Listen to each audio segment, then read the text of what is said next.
Welcome back, Riker. I want to talk to you about the story, two stories actually, in Genesis chapter 11.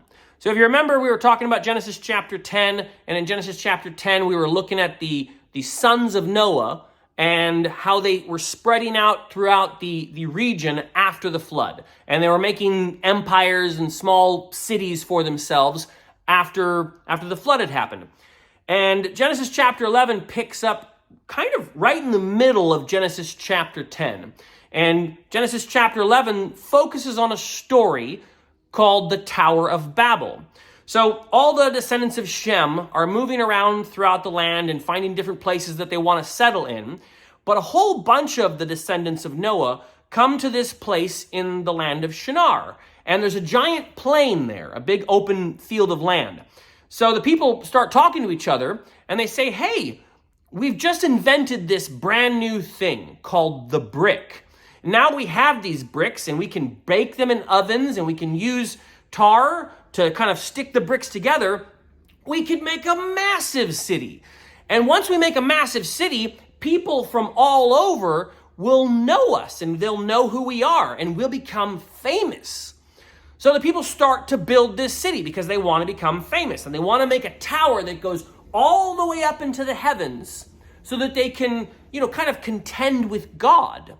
So they're building this giant city. They're all working together and all the people are making this massive city. And God comes down from heaven to come look at the city that they're building. And God says to himself, well, right now they're all one people and they all have one language. And this is what they decide to do. They decide to try and make a tower to come up to heaven. And they also aren't listening to the thing that God told them to do after the flood. When the flood was over, God said, go out and fill the whole earth and spread out and have lots of children. So they're not spreading out. They're congealing in one location and making a giant city. So God looks at this moment, this time here where they're in this field making this giant city, and he says, you know what? Instead of this, I'm going to confuse their language. Instead of having them make a giant city here, and we're going to end up repeating the events of Genesis 4 through 6.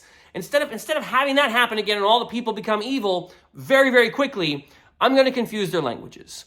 So God comes down and confounds all their languages. And the people who are building the city now can't communicate with each other.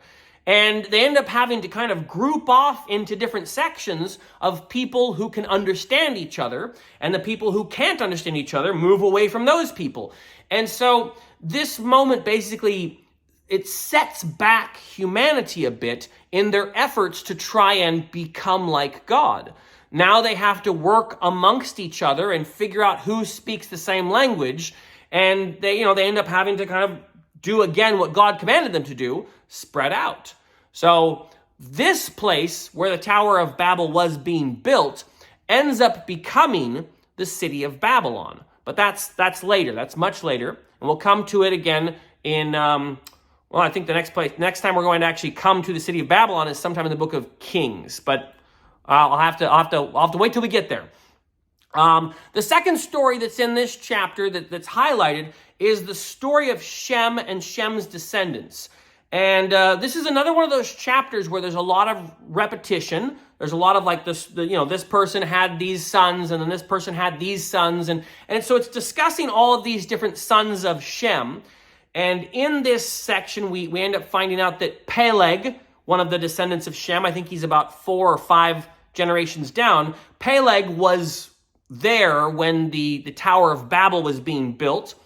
And then another person that's highlighted in this descendant lineage is Terran and Abram. And we end up kind of focusing at some point on the character of Abram. So all these different people coming down from Shem, and then eventually we rest on Abram, and we start to kind of slow down a bit because the story is going to stop. And instead of us finding out about Abram's kids, we're actually going to find out about Abram's story.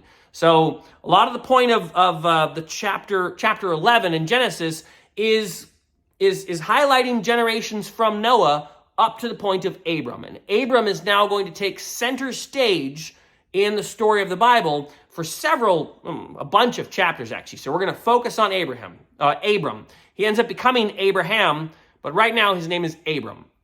So that's Genesis chapter 11. Next time we'll focus on Genesis chapter 12, and I think it's the story of God calling Abraham or calling Abram. I'm going to try not to do that, mix up his name.